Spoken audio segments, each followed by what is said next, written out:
Bapak dan Ibu, saudara-saudara yang kekasih dalam Tuhan, sore hari ini kita kembali bersama-sama bersekutu lewat menara doa SOS di Makassar. Itu semua karena kasih karunia Tuhan, dan kita akan masuk di dalam renungan firman Tuhan. Namun sebelumnya mari kita sama-sama berdoa. Mari kita berdoa. Bapa, dalam nama Yesus, pada sore hari ini kami Tuhan berkumpul lewat aplikasi Zoom untuk mengikuti ibadah, untuk membaca merenungkan firman-Mu. Kami mohon urapan Tuhan, pimpinan Tuhan, kuasa Roh Kudus-Mu yang menyertai kami, sehingga kami boleh mendengarkan dengan jelas firman-Mu yang akan disampaikan Tuhan.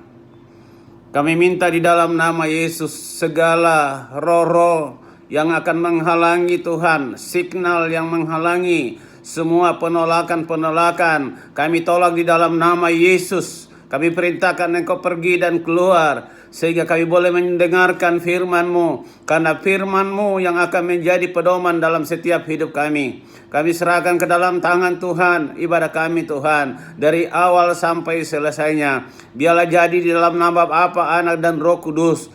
Dan Tuhan urapi hamba-Mu Tuhan. Hamba-Mu punya keterbatasan, dan kami tidak memiliki sesuatu apapun Tuhan, tetapi kami percaya kuasa Allah ada pada kami yang akan menuntun setiap kehidupan kami, sehingga kami boleh Tuhan dikuatkan, dan firman-Mu tidak lewat begitu saja, tetapi akan menjadi rema dalam setiap kehidupan kami yang akan bertumbuh dan berbuah, sehingga kami hidup dalam kemenangan, kami hidup di dalam suatu garam dan terang untuk berdampak buat semua orang. Ini doa kami Tuhan. Kami yakin Tuhan sudah mendengar. Di dalam nama Tuhan Yesus kami datang kepadamu. Amin. Ya, selamat sore Bapak Ibu semuanya. Saya percaya kita senantiasa diberkati Tuhan. Kita senantiasa dalam lindungan Tuhan. Dan sore hari ini saya mau terima kasih kepada pengurus memberikan saya kesempatan untuk melayani Tuhan. Mari kita bersama-sama untuk mengikuti ibadah kita, ya, dan kita mengikuti dengan seksama, sehingga berkat Tuhan tidak akan lewat begitu saja, tetapi kita semua yang terlibat di dalam aplikasi ini akan diberkati Tuhan. Mari Bapak dan Ibu, saya akan mengajak kita untuk membuka Alkitab kita. Saya memilih kitab Rut pasal yang pertama, ayat pertama sampai dengan ayatnya yang kelima. Kitab Rut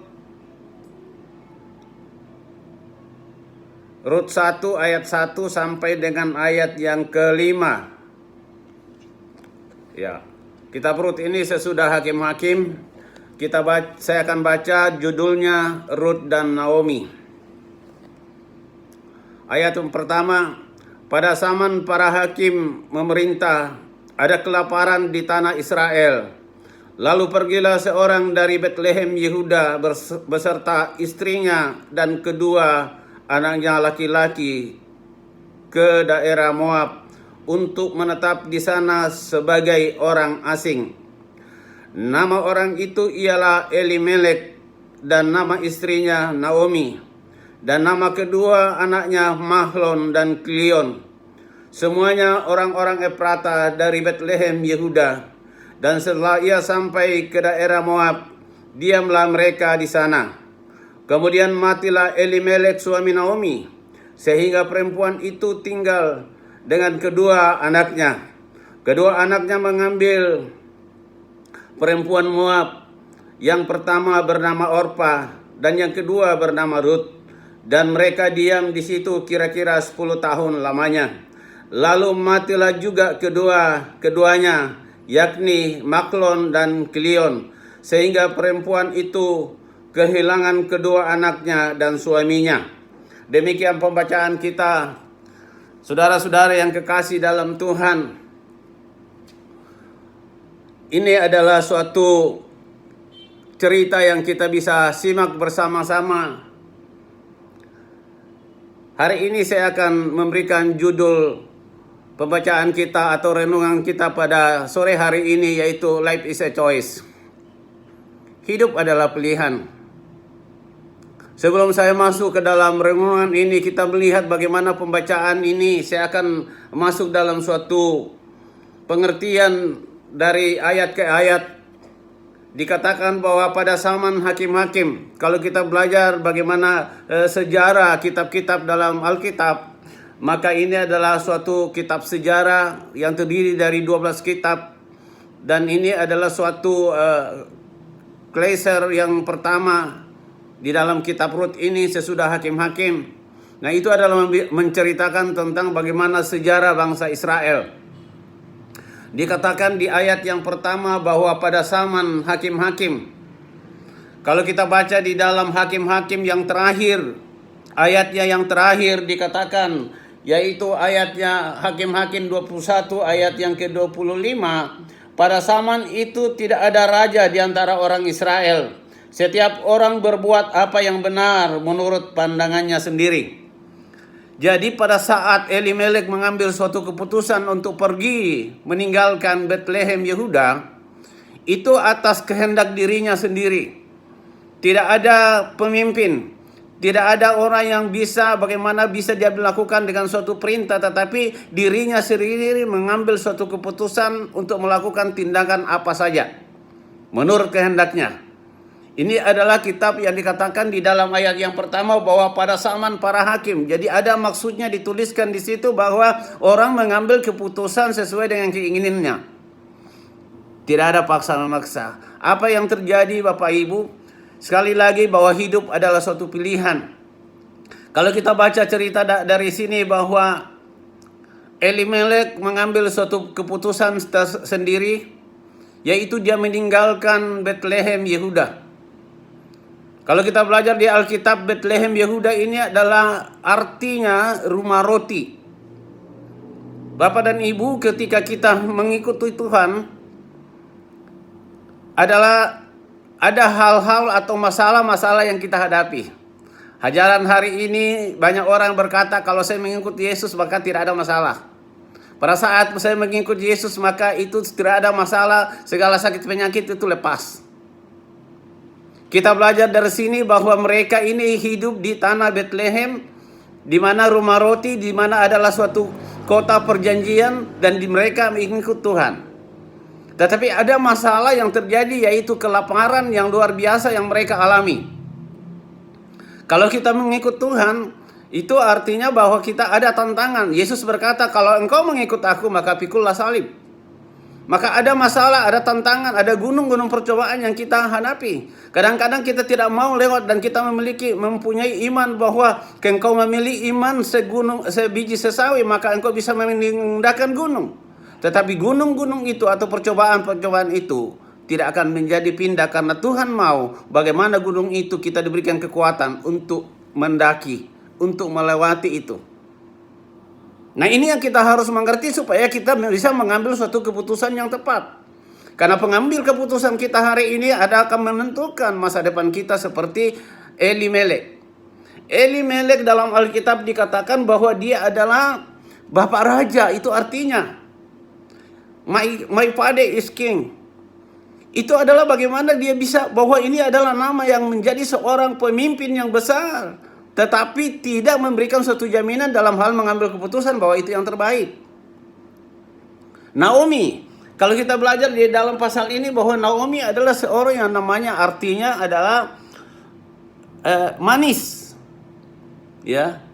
Jadi kalau ada Naomi, yaitu orangnya manis pasti. Ya, puji Tuhan. Lalu anaknya namanya yang pertama yaitu nama seorang anak adalah Mahlon. Dan yang kedua adalah Kilion. Ini Elimelek memberikan nama sebetulnya aneh karena ini artinya Mahlon ini adalah sakit-sakitan. Ya. Kemudian Kilion itu adalah kalau kita telusuri adalah yang sedih, yang merana. Ya. Nah, sekarang ini adalah bagaimana Elimelek itu mengambil suatu keputusan atas dirinya sendiri. Dan kalau kita baca ketika dia sampai di Moab, dia mengalami suatu kehilangan, yaitu bagaimana Elimelek menjadi mati. Tidak lama sesudah itu, maka kedua putranya sesudah menikah dengan Orpa dan Rut, maka Mahlon dan Kilion juga mati. Maka tinggallah seorang diri yang namanya Naomi. Dia janda, ditinggalkan anak, ditinggalkan suami, dan tinggal bersama-sama dengan Orpa dan Rut. Itu cerita. Nah, apa yang kita bisa ambil dari cerita ini? Kita bisa harus mengerti bahwa keadaan itu atau masalah yang terjadi dalam hidup kita, itu kita tidak bisa lari daripada masalah itu. Jadi yang pertama yang kita bisa pelajari daripada firman Tuhan ini atau bacaan kita tadi adalah, yang pertama, jangan lari dari masalah. Jangan seperti Elimelek ketika dia menghadapi masalah, ketika dia menghadapi dengan kelaparan, maka dia tinggalkan masalah, dia lari daripada masalah itu. Dan apa yang terjadi kalau kita baca pembacaan kita? Naomi mengalami suatu penderitaan yang luar biasa. Mereka, air mata yang dia hadapi. Ya. Hari ini kita lihat bagaimana keadaan hari-hari ini. Ada begitu banyak masalah yang kita hadapi. Segala sakit penyakit akan muncul. Tetapi kita tidak pernah melihat atau memandang bahwa kita hidup di dalam masalah itu. Tetapi kita harus menghadapi masalah dan tantangan. Kita bisa tidak lari daripada masalah. Tetapi kita boleh bersama-sama dengan Tuhan untuk menghadapi tantangan dan masalah. Keputusan yang kita ambil, jangan sampai karena masalah dalam hidup kita, jangan sampai karena segala sakit penyakit kita tinggalkan Tuhan. Jangan karena ada gunung-gunung percobaan, ada masalah-masalah yang kita hadapi, termasuk masalah ekonomi. Ini kan masalah kelaparan, berarti masalah ekonomi. Ya, jangan pernah tinggalkan Tuhan. Tetap bersama dengan Tuhan. Karena hari-hari ini hari terakhir, Alkitab katakan bahwa bukan masalah, bukan kita hidup dengan masalah ini, tetapi kita bersama-sama dengan Tuhan. Ya, bagaimana Pak? Pak John, suaranya putus-putus Pak John. Ya, saya tidak tahu mungkin signal ini. Ikuti saja Pak, karena ini saya tidak sengaja supaya saya konsentrasi ya. Ya, puji Tuhan. Jadi ini adalah suatu masalah dan tantangan yang dihadapi oleh Elimelek, tetapi kita harus menghadapi masalah itu. Jangan pernah lari dari masalah karena kita bersama-sama dengan Tuhan. Itu intinya. Ya. Karena masalah hari-hari ini tidak akan menjadi lebih baik ke depan, kata firman Tuhan di dalam 2 Timotius pasal 3 ayat 1. Mari Bapak dan Ibu kita bisa baca bersama-sama. Saya berdoa supaya semua bisa mendengar suara saya. Kita baca di dalam 2 Timotius 3 ayatnya yang pertama. Ini keadaan manusia pada akhir zaman. Jadi hari-hari ini kita akan tetap menghadapi suatu masalah dan tantangan. Tetapi jangan pernah lari daripada masalah. Hadapi masalah bersama dengan Tuhan. Di dalam 2 Timotius 3 ayat pertama dikatakan, ketahuilah bahwa pada hari-hari terakhir akan datang masa yang sukar. Ini Rasul Paulus sudah menjelaskan kepada Timotius, ya, anak asuhan daripada Rasul Paulus, berbicara bahwa ketahuilah, ada begitu banyak hari-hari ini orang yang tidak tahu. Oleh sebab itu firman Tuhan datang pada sore hari ini, ketahuilah hai umatku, bahwa pada hari-hari zaman akhir ini ada masalah-masalah atau hari-hari yang akan datang adalah masa yang sukar. Itu sebabnya kita tetap tegar di dalam suatu situasi apapun juga. Jangan seperti Elimelek yang meninggalkan Tuhan, yang meninggalkan Bethlehem karena kelaparan. Ya, jadi ini adalah kita sudah bisa memahami bahwa hari-hari ini kita akan menghadapi itu, suatu goncangan. Bahkan Alkitab katakan bahwa Tuhan akan mendatangkan suatu kegoncangan atau masalah yang besar. Ada suatu kegoncangan yang belum pernah kita alami. Sebabnya hari ini kita dipersiapkan Tuhan untuk bagaimana bertindak secara dewasa. Orang yang dewasa adalah bagaimana dia berpikir secara positif. Ketika dia menghadapi masalah dan tantangan, maka dia bisa melalui semuanya. Dia memakai imannya, dia meningkatkan bagaimana kepercayaannya kepada Tuhan, sehingga tidak salah dalam hal mengambil keputusan. Di dalam pasalnya yang kedua yang saya mau sampaikan adalah dari pelajaran ini, dari kitab Rut ini, selain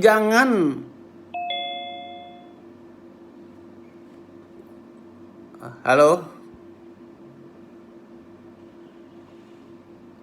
Ya, signal. Shalom. Shalom Pak Yasin. Bisa dengar suara? Bisa Pak John. Ya, terima kasih.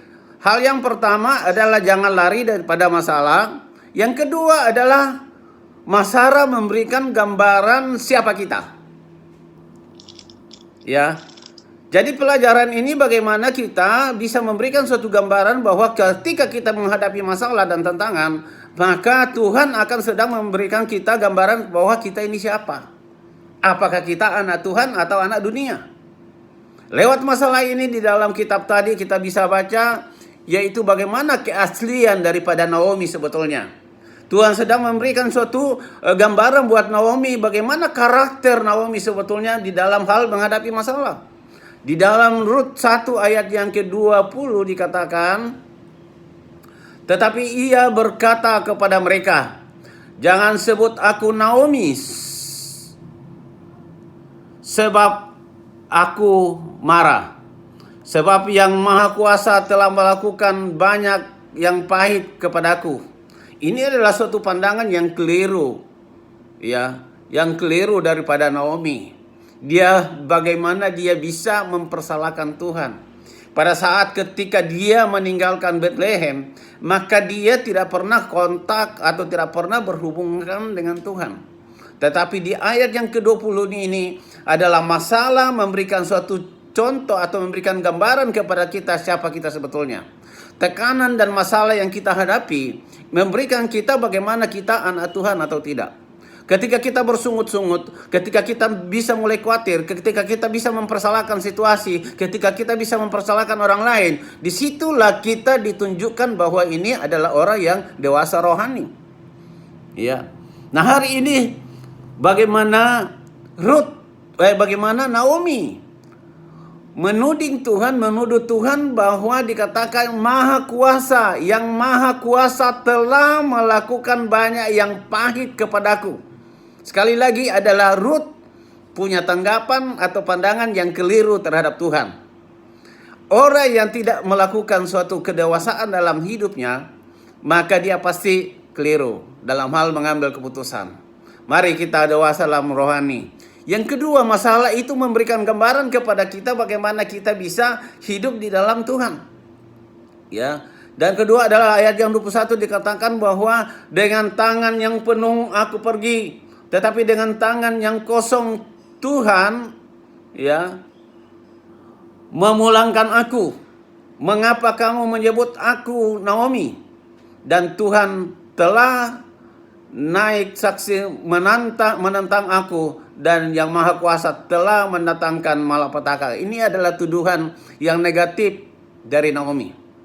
Kenapa negatif? Karena dia lari daripada tantangan. Dia tidak bisa menghadapi bersama-sama dengan Tuhan. Nah ini adalah gambaran diri. Sekali lagi Bapak dan Ibu, kita hadapi tantangan dan masalah. Karena dari situlah Tuhan akan melakukan keajaiban. Tuhan akan melakukan suatu mujizat yang terbesar dalam hidup kita.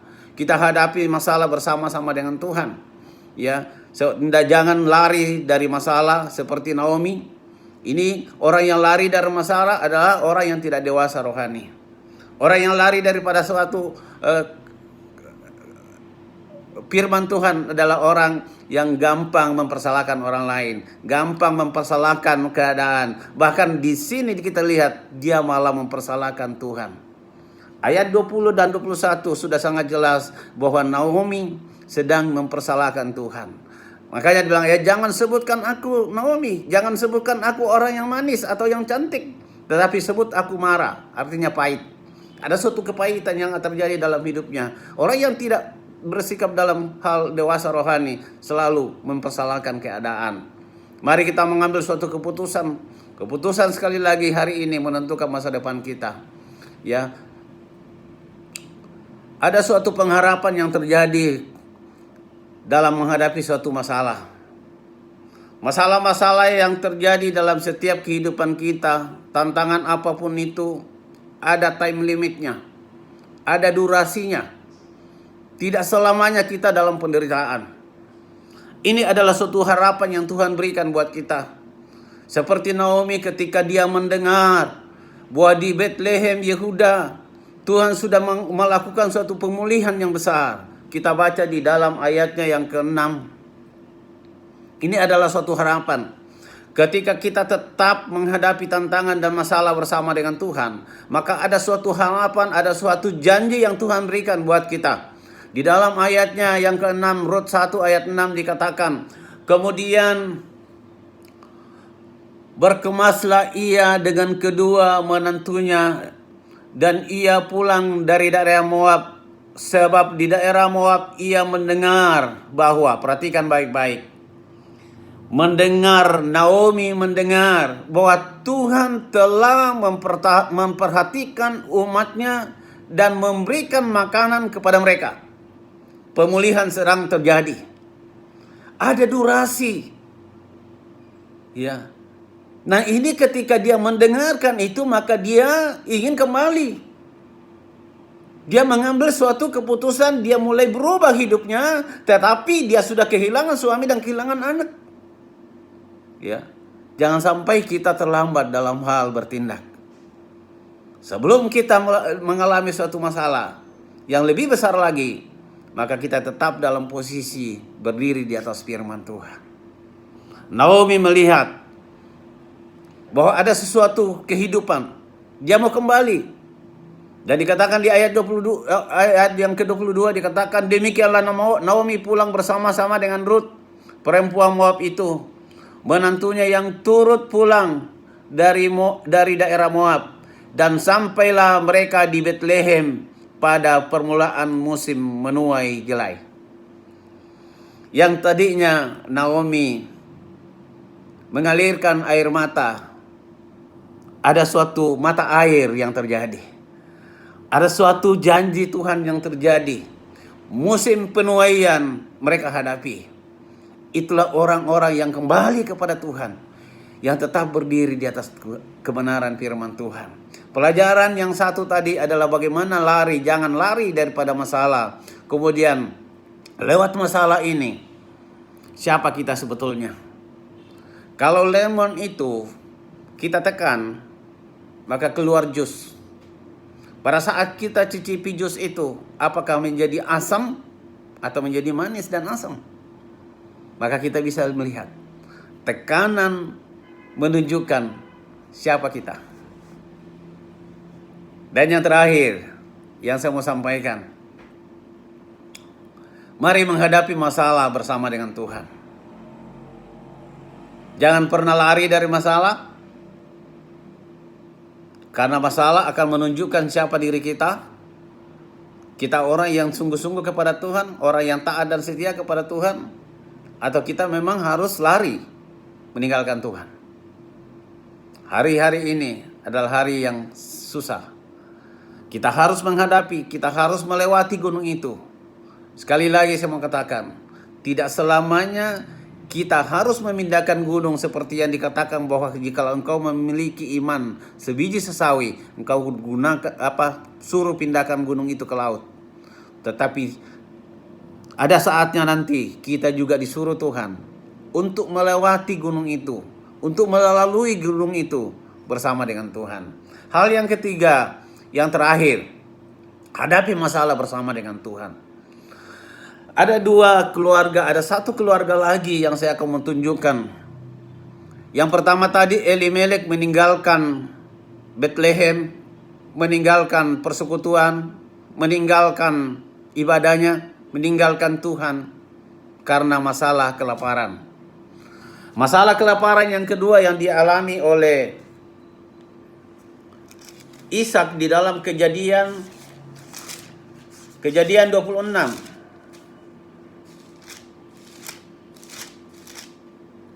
Kejadian 26 ayat yang pertama dan yang kedua saya akan bacakan. Judulnya adalah Ishak di negeri orang Filistin. Maka timbullah kelaparan di negeri itu. Ini bukan kelaparan yang pertama yang terjadi dalam zaman Abraham. Sebab itu Ishak pergi ke Gerar kepada Abimelek, raja orang Palestin. Lalu Tuhan menampakkan diri kepadanya serta berfirman, "Janganlah pergi ke Mesir, diamlah di negeri yang akan kukatakan kepadamu." Kita lompat di ayat yang 6. Jadi tinggallah Ishak di Gerar. Ini masalah yang sama, tetapi diperhadapkan dengan dua pribadi yang beda. Elimelek meninggalkan persekutuan dengan Tuhan karena kelaparan. Tetapi Ishak kalau kita baca di sini dia taat kepada Tuhan. Ayat 2 dikatakan tinggallah, jangan engkau pergi.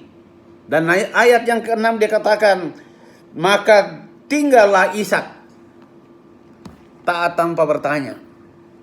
Itu yang sangat penting. Itu yang Tuhan minta kepada kita. Ishak mengambil suatu keputusan yang tepat. Dia berjalan bersama dengan Tuhan.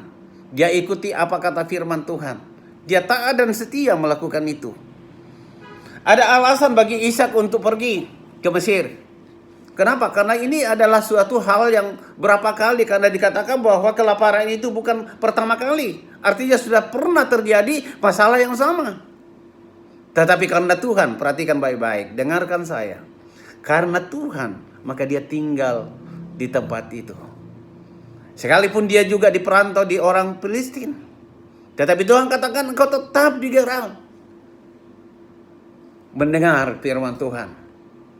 Taat dan setia. Dia belajar apa yang dilakukan oleh ayahnya. Ketika Abraham diminta untuk mempersembahkan Ishak satu-satunya yang dikasihi, dia pergi dan melakukan apa kata Tuhan. Ini yang ketiga yang kita mau lakukan. Di dalam menghadapi masalah dan tantangan hari-hari ini, kita hadapi bersama dengan Tuhan. Sekalipun itu masalah ada, sekalipun itu percobaan ada, sekalipun itu gunung-gunung percobaan kita hadapi, kita datang bersama dengan Tuhan dan kita pasti lebih dari pemenang. Ishak di sini taat dan setia, maka dia diberkati oleh Tuhan. Dikatakan di dalam ayat yang ke-12, ayat yang terakhir yang saya mau sampaikan. Kejadian 26 ayat 12 dan 13. Maka menaburlah Ishak di tanah itu. Dalam tahun itu juga ia mendapatkan hasil 100 kali lipat.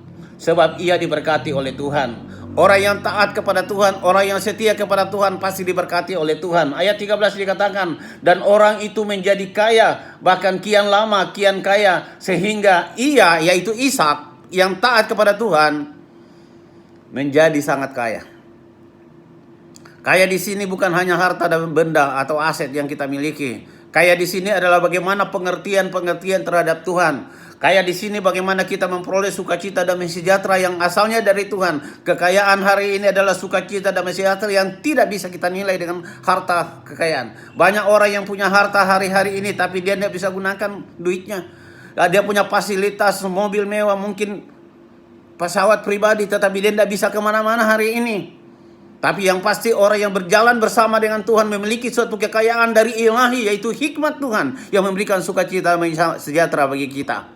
Mari kita mengambil suatu keputusan. Hidup adalah suatu pilihan. Tingkatkan kedewasaan rohani kita, maka engkau akan mengambil suatu keputusan yang tepat. Orang yang dewasa rohani pasti mengambil suatu keputusan yang tepat. Ada suatu statement yang saya mau sampaikan, kedewasaan tidak diukur dari umur, tetapi kedewasaan diukur dari penerimaan akan tanggung jawab.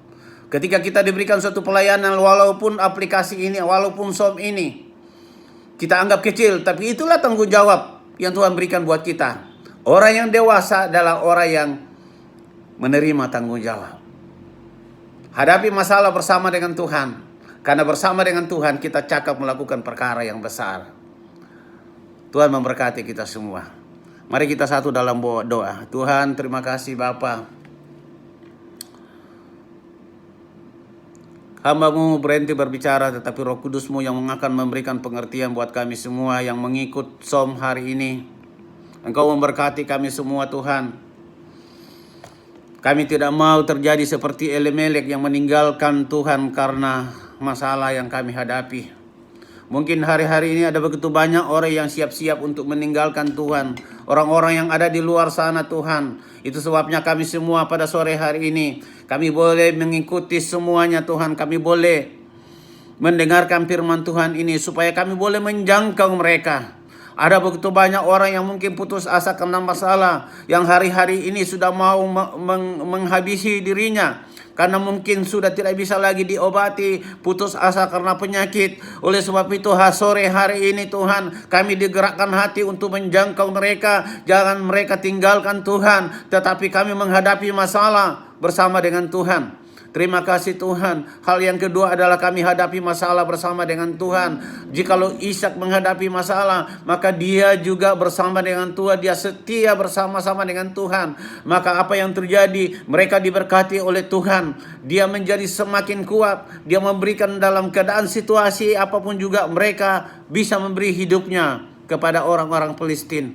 Dan dia menjadi berkat buat kotanya. Sehingga dia menjadi orang-orang yang diberkati oleh Tuhan. Diberikan kekuatan, diberikan kesehatan, hikmat akal budi turun atas kehidupannya. Demikian juga pada kami pada sore hari ini Tuhan. Kami diberkati oleh Tuhan. Terima kasih buat berkat firman-Mu Tuhan. Biarlah kami boleh menjadi pelaku-pelaku firman Tuhan. Kami akan menghadapi suatu masalah bersama dengan Tuhan. Karena bersama dengan Tuhan kami cakap melakukan perkara yang besar. Terima kasih Bapa, terpujilah nama-Mu, memberkati hamba-Mu yang terbatas. Dan juga Tuhan, biarlah kami semakin hari semakin kami pahami bahwa hidup adalah kesempatan bagi kami. Hidup adalah bagaimana kami hidup berjalan bersama dengan Tuhan. Terpujilah nama-Mu Bapa. Kami yakin dan percaya Engkau memperlengkapi kami terus sampai pada Tuhan datang pada kali yang kedua. Di dalam nama Yesus kami berdoa dan mengucap syukur. Amin. Ya, terima kasih, puji Tuhan. Puji Tuhan, kita sudah dengarkan kebenaran firman